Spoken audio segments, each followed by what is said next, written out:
media has ever done a set of public sessions, and we really want this to be a model we build on. So all of us are kind of working together today to show that this is an idea that makes sense and that we can keep doing and bring forward and expand on in the future. There is also streaming happening live, so people can watch from remotely. Some speakers aren't choosing to do it, but the Q&A section at the end, which at this time I think we're going to let it go throughout the day, but if we've been doing some turning it off, but just so you know, there is some filming happening. It's not going to be showing that links. And really, what we wanted to focus on today is also just talking about some of these spaces and places that we work that aren't always where we honestly get on record, on paper, that oftentimes we're working at where things are at instead of the ideal world. So sort of in the spirit of that, we're trying to make today be a day where people really don't have to front too much, so we can really come as we're feeling. I'm a little shaken up today because just over the lunch break, my partner is in North Dakota right now, and I was getting live texts thinking she's about to get arrested, and thankfully she's not. But just so in the spirit of that, I think we all have a lot going on today, and I don't think you have to feel like you have to pretend as if the world's not at a really crazy place at this point, and so that's something I want to let everyone know. So without much further ado, what we're doing now is we're going to have a conversation from Chris Ivey and Lee, right? Great. And we're going to be talking about East Liberty. He's been a filmmaker, and he'll do a better job introducing the project and the series he's been doing. This is a new one that's coming up we started off with, but a big part of what I think is really valuable to hear in this space is that really some of these questions of when we're documenting communities as they're changing, we become kind of part of that conversation. And that question of how what we represent might have some part in the way that things continue to change, and how we have to sort of place ourselves in it. I think those are all really difficult issues to navigate, and I think that's something that we can also maybe, as archivists, be thinking about today and learning from Chris. So I'm going to turn it over to him, but thanks everyone for being here. Hello everybody. I'll try to keep the intro short. Thank you all for being here, and welcome to Pittsburgh. Are many from Pittsburgh? Raise your hand. Okay, so you know what's going on here. Pittsburgh gets a lot of hype in the media in regards to being named one of the most livable cities in America, but I strongly feel it depends on who you ask and where you live. There's a lot of stuff that happen in communities in Pittsburgh that never get addressed, especially like in regards to like the Black community, also to the voice of the Black community. I speak from experience because I'm a commercial director, and I just happen to get into filmmaking. When I first started doing commercials, I did pretty good. I would get awards for the TV commercials we were making. I would win like the best of campaign, but I could never get the jobs in time. So I couldn't figure it out at first. What was going on, and my rep couldn't figure it out at first. So I mean, we kept on trying for like get jobs. I was skipping somebody out of town, and just sometimes no return phone calls. And luckily, I had a friend who worked at an ad agency at the time, and I was fortunate for him to tell me the truth. He told me, well, you're the youngest director at that time at that level of work, so they never worked with anybody so young. I said, oh yeah, and you're Black, so they don't really work with Black people at that level of work. And I love that he gave me that hard, honest truth about the real face of Pittsburgh in a lot of ways. It's a beautiful city. But if you go around the city's very segregated. You have people who live in their own certain communities, who don't venture out of their communities too much or interact with other people too much, unless it's just dealer gang and some hockey, I guess. But it's really interesting. So during that time, it was around the mid-2000s, I was really frustrated with Pittsburgh. I didn't want to be here anymore. I was really hating it. And I guess at the time, I met the person who will go on to become mayor, Bill Peduto, and he talked me to stick around Pittsburgh. I did some work for him at the time when he was running for mayor back then. He lost horribly, but the commercials were really good. And so during that time also, I met an incredible producer from New York. Her name was Claudia Breyer. She used to be a producer at ABC News, and she started going out making her own films. And then when they were working on here in Pittsburgh, it was all about the state of AIDS in the African American community. And also to how we talk about like AIDS. Well, the African American community is number one for the AIDS epidemic, but it never gets addressed in our community. Part of it, I think, because of stigma. and denial. So we started working on that documentary with teens at Westinghouse High School, and I also got contacted about documenting what was going to be called a celebration in the East Liberty neighborhood. East Liberty at the time was a predominantly black shopping neighborhood. I really didn't see like a lot of white people, except during the day, never at night. It was also the base where the Yellow Cab company was, but it would never pick up people in the neighborhood.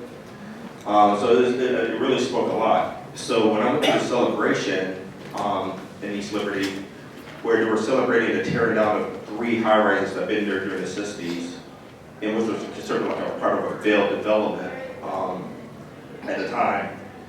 So when I was hired to come document the celebration, I was kind of shocked when I got there because that was like the most white people I've ever seen in East Liberty. There was probably like 100 or so, and they were there to celebrate the tearing out the high-rises. So part of the celebration, which I'll show you in the clip shortly, was that they made this paintball contraption as a part of the celebration. And if you're not from the neighborhood, it's really cool, but the whole thing's like it's much more deeper than that. So what I'm going to do now, I'm going to show you a clip from the first film. It's called East of Liberty, the Story of Good Intentions.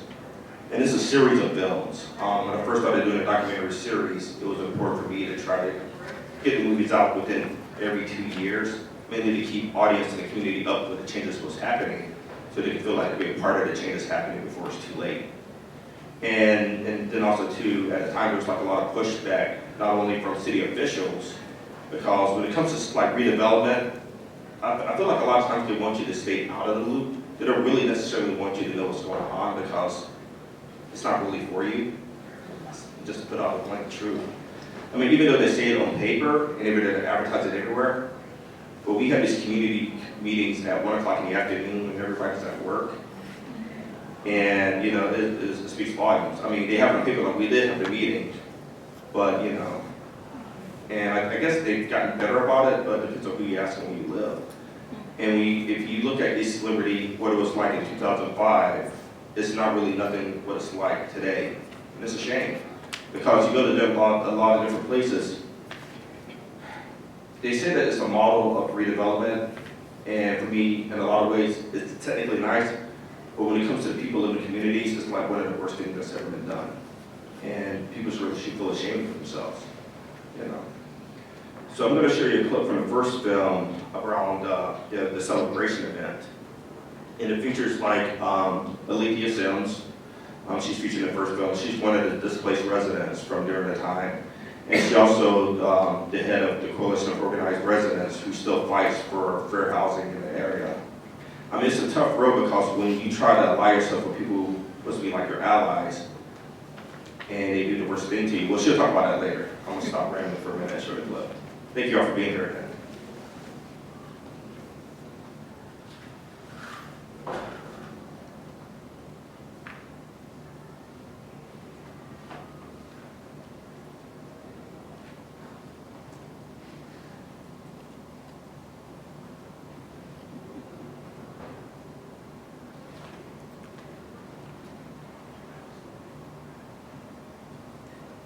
Played out in East Liberty also, because there was always a sort of underlying idea that urban renewal was Negro removal was the old thesis.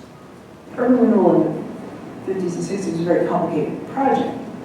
So it had different outcomes for different players. One might say that a lot of developers made a lot of money because they got the land at very cheap subsidized rates, and then they made these buildings and they sold them. African Americans who lost their neighborhoods lost a lot of money and were set back in 100 different ways. So if you were to say, how did urban renewal work out for you to an African American, oh God, just kick my butt. But if you were to say it was development, that was a grand plan. I'm so glad we're continuing it today. So we don't have the same perspective on what this program was and what it's doing. And the developers today are using the same tools to clear land and make giant buildings because it's still profit, great profit center for them. And neighborhoods are still fighting because they still suffer horribly from the losses. So many players, many outcomes, complicated social confrontation. The more fundamental issue is that how we should be running our society? So the most vulnerable are made more vulnerable. Well, I guess it goes back when you look at who was making the policies back in the time. I think you go and you look at some of the pictures that you see who were making the policy, and you see the policies were made by, this is the good old boys network, 10 to 15 white men making something for, a population that they do not know, they do not understand, and forcing those folks to go and live in places where, they might not have wanted to go. The civil rights movement of the 1960s accomplished many of its goals. Voter registration, getting the right to vote, breaking down segregation in public spaces, segregation in hospitals. But we did not succeed in winning the fight for open housing and breaking residential segregation. And so we still live in a city that's organized spatially by race. We still live in very segregated cities, Pittsburgh among them. One of the things that you can clearly see, if you follow what happened, stories of people, and if you look at maps, follow the census map where people are, that African Americans have been pushed spatially. So, map from the 1930s shows African Americans in the Lower Hill. Map from the 1970s shows African Americans gone. But if you look at the map from 2000, African Americans are not in all the places where we were in the 1970s. Good afternoon, East Liberty. Good afternoon, East Liberty. It's a beautiful day in our neighborhood. I'm extremely excited today. Today, May 6, 2005. I'm excited for what's getting ready to happen in our community. Oh, yes, comedy. No, I called it a media circus after it was all over. It really, we had been telling everyone that that sort of thing was really an insult to the residents. And the residents really did not feel there was cause for celebration right then. We were made to move out of our homes. There was no replacement housing even started yet. They couldn't give us definite dates. All they know is they wanted the building empty. I was the last person out of East Mall, and that was in December of 2003. So the building has been empty since then. Representative from our community, Alethea Sims, Coalition of Organized Residents of East Liberty. Thank you, Councilwoman.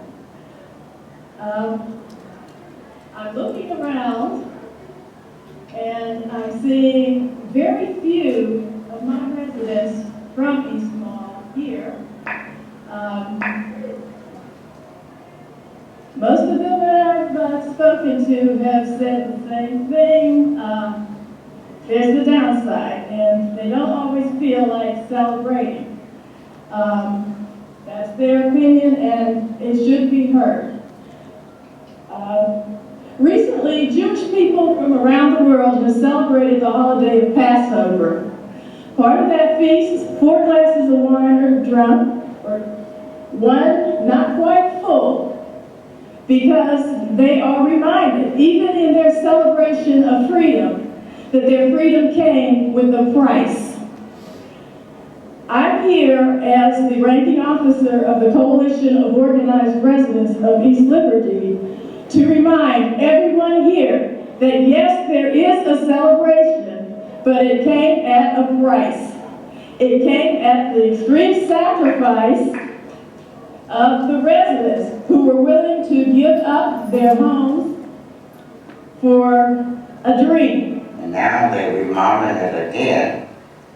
And I hope this time it'll be planned better than before, because they promised us that we could move back, and actually you couldn't afford it. even with the way with your work, you really didn't have the low-income help like you do now. So when I first started making this film, I was really excited about it because I wanted to make a documentary about things changing, things happening. And at the time I was partnering with the development company that was making all the changes. And for me, I had to get them to understand, like, this isn't gonna be like a sweet, like nice, say, cuddly, here we come to save the day kind of documentary. No, we're gonna have to dig deep into like a lot of the pain what's going on in the neighborhood. And when I started working on this documentary, also like with me to deal with my own pain and frustration living in Pittsburgh as a black man. And so I'm gonna show you another clip, how to get deeper into the part about the celebration and where the conflict came between me and the developers when I was making this.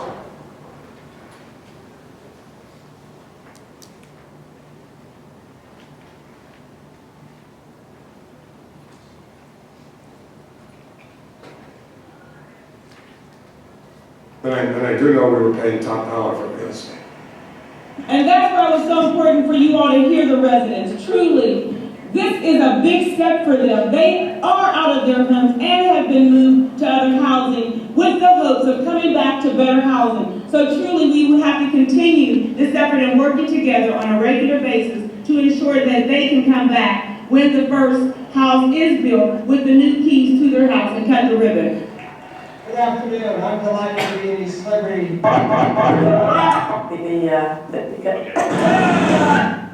Somebody has a publicly subsidized. I wanted to skip over most of this, yeah.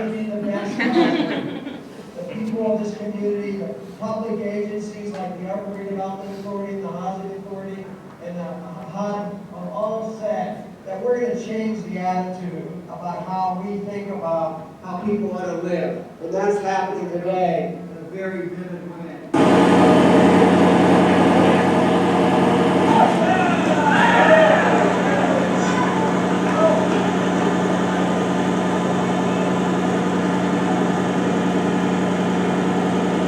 How I feel about the paintballs, I wanted to throw it at the mayor. 2 or 3 of them at him. And all the rest of them. When they did have the Get Down celebration, as they called it, when I stood up and made a speech on behalf of our organization, the Coalition of Organized Residents of East Liberty, there were only 3 East Mall residents in the audience that I could see. Many of them came later on for the entertainment, some for the food, but not to watch people throw paintballs at our home. And that's the one reason I call it a media circus. All the suits that were there. I wondered if anybody was left downtown that day. He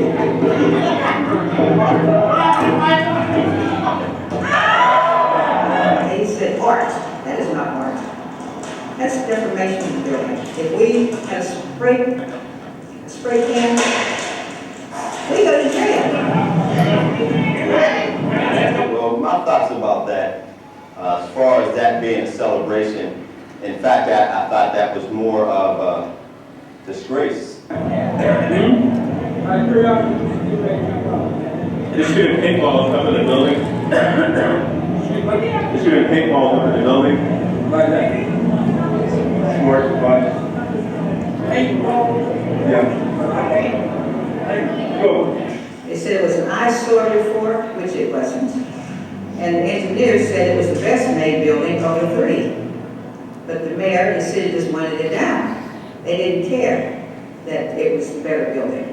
We decided that, this building is unsafe and you gotta go. And the reality is that, the building was the same. And, just all the little tricks. I mean, after we sort of stopped them from foreclosing and shutting down the buildings, and they hired somebody to do a physical inspection. And, we didn't have the money to hire our own inspectors, but, all of that stuff is subjective. So, they ended up saying, oh, the building's unsafe and this and that and that, but the pit circle's still standing, they fell down yet. And, although they knocked those other ones down, I'm sure it wasn't that easy, know, I felt that there was too many families that was displaced.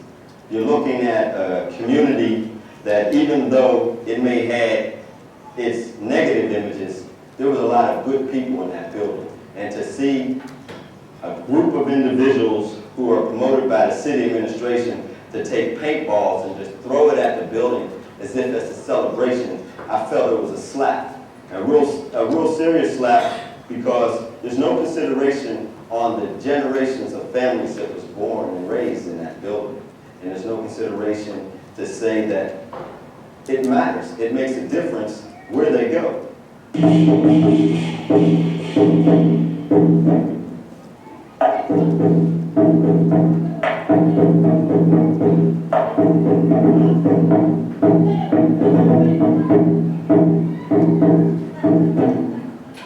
In my opinion, that whole thing was an insult. I care about my neighborhood and I care about my community. I'm not born or raised in East Liberty, but I have family there. I know that building well. My girlfriend lost her son in that same building. There's been so much about that whole area that I can just, my heart bleeds, you know. I'm an artist, and I feel that to take paint and just throw it at a building and call it a celebration or even call it art, it's not what I feel is art. There's a lot that I would like to say, but I don't want to step on no one. I don't want to offend no one. I just want everyone to know that that's not the way you displace people. You have sympathy to the families. What about all the moms that's in these brick prisons that they call a community? We're living in a city that everyone is displaced. We have no more Hill District like it used to be known. We have no more Homewood like it used to be known. And now it's East Liberty. And no one cares about where these families go. No one cares if they even have a tomorrow. We're looking at these people as if they're just numbers. And we're just sticking them in any place that number fits. Whether it's from 1 to 100 people being displaced. No one seems to care. 5, 4, 3, 2, 1.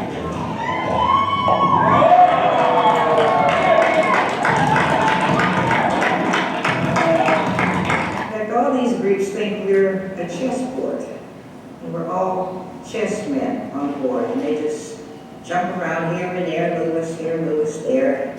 They don't realize we're people. And I would say that was some of the first things that I showed to the developers, my partners at the time I was making the documentary. Needless to say, they lost their mind. They were not happy with it. And I was like, no, but you really gotta, and I was trying to tell them, you really have to get everybody's point of view when you're doing these kind of things. And for that point, it kind of proved to me they don't want anybody's point of view. And to me, I always feel that's the problem in regards to redevelopment. A lot of times you have people, not from, people from outside of the community, or even outside of the state coming in, making all these changes to people, and making all these changes in communities that they didn't know nothing about and that they don't want to know anything about. And for me, that's how my documentary series got started, because I really wanted to address a thing nobody wants to talk about. But we have to talk about things because the window is so short in regards to redevelopment. And it was really frustrating getting people to understand, like, we have to talk about this now before another 20 years go by. This is all happening all over again. And I'm very proud of the documentary series, mainly because it drives conversation, and it got people really thinking about a lot of changes happening around them, and for a lot of people knowing that they'll have to take action for themselves because they're not going to be invited to the table, and get them to understand you have to invite yourself to the table. That's the only thing that's going to move forward. So I guess I'm going to start with the questions and answer shortly, but when I was filming this documentary series, when I mentioned earlier when I was working with a producer on the teen documentary, I had to use that money to finish making the film, because after I showed the developers this part, they cut off all contact with me. in regards to the film project. But the problem with that was that they were also what's called my 501c3, they were my fiscal conduit. So at the time, it was an agreement that I would raise half of the money to do the filming, and they would help fund the rest of the movie. From that point, they just cut off all contact. And, but I had to still keep filming, you know, no matter what, I couldn't stop filming, I had to get interviews and stuff. So I would call them, they would be either not pick up the phone or just give me like a snappy response. And the thing was that something happened that made me realize that there's a lot more bigger things going on in the world, and that was Hurricane Katrina. During that time I was filming, the hurricane happened, and I had to go down there to do like documentation work and stuff. And that was like the biggest reality check. I went down there very furious about, you know, things was going on in my own life. And I would never forget when I first got down to New Orleans, I'm walking down the street, and this one guy's like, hey. I'm like, what? He's like, no, okay. I was like, check the hell out. You know? And then I was down there, I just started listening to different people's stories about all the losses and things. And I think like, start thinking about how, you know, what we're dealing with up here, there's nothing everywhere they're dealing with. And that pushed me even more to just get the film completed without the developers. And, but that could be like another story for another time. I would like to bring up Alethea Sims now, and we'll just do a talk and discussion about the documentary work. And if you guys have like any questions, I'd like to open it up for like, you know, back and forth. I like to do back and forth conversation more than, you know, me up here going blah, blah, blah. Because to me, it's all about the conversations, and especially, you know, the conversations they don't want us to have. Thank you.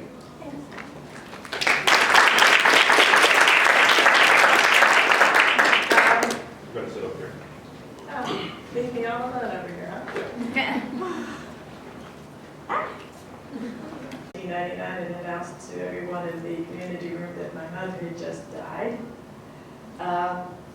She stayed very close with me until she moved to Irvis Towers. But, and I'm glad that Chris got this on film, she always planned to move back. There is one of the political faces in East Liberty that was telling me all the time that, oh, she moved, she wanted to move, she's happy she moved, and I would love one day for you to show this man that she said she wanted to move back.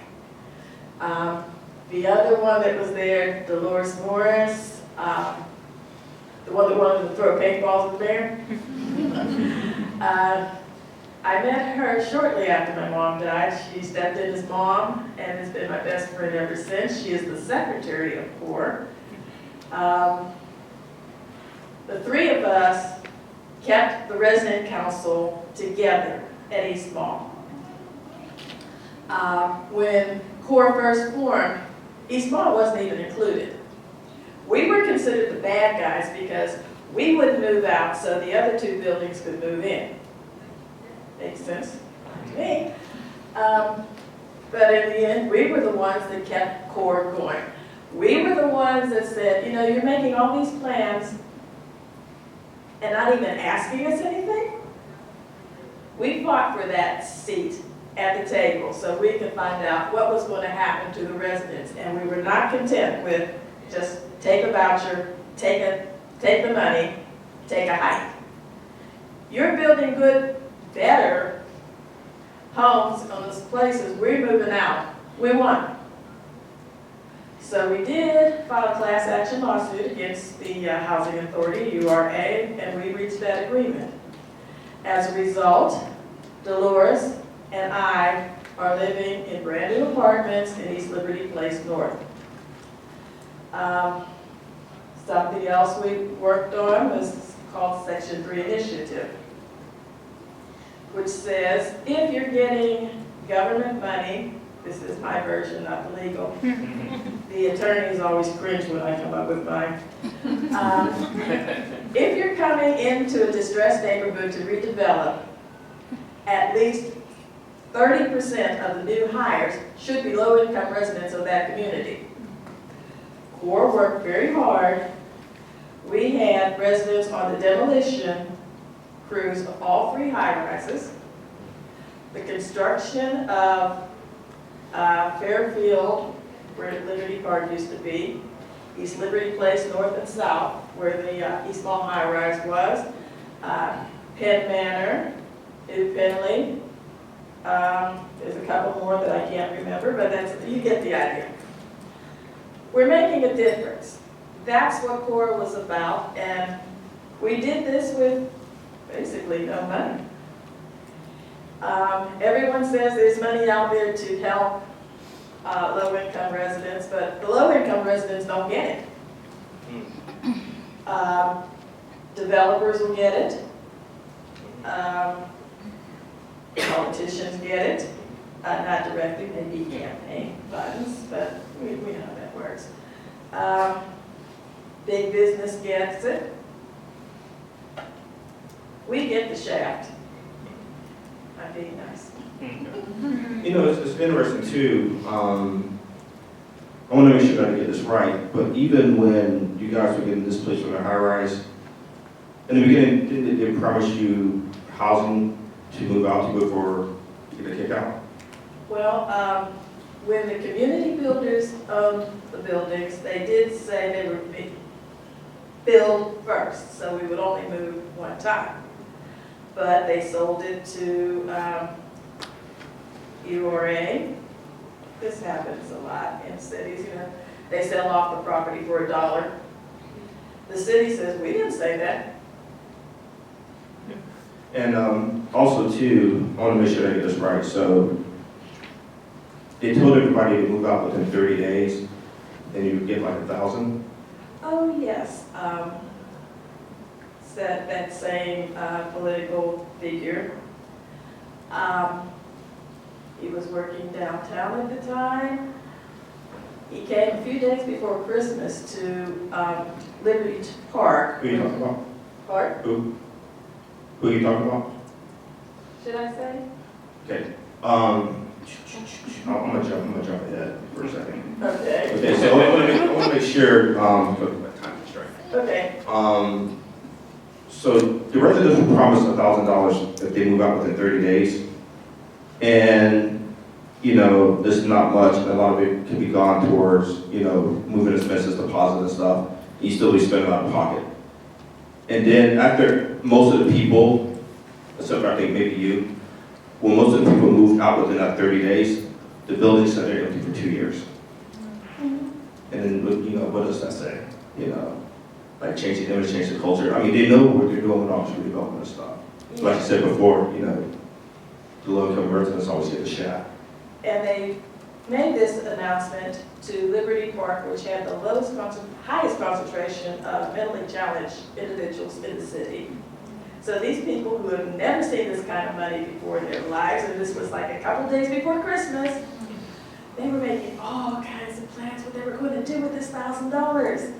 Some of them I know have moved 2, 3 times, but if they moved to Penn Circle, where the Target is now, you didn't get that $1,000. The seniors who they persuaded to move out quickly, they didn't get the $1,000. Bruno, wasn't my idea, but I was the last one because they didn't give me my moving money when I needed to move.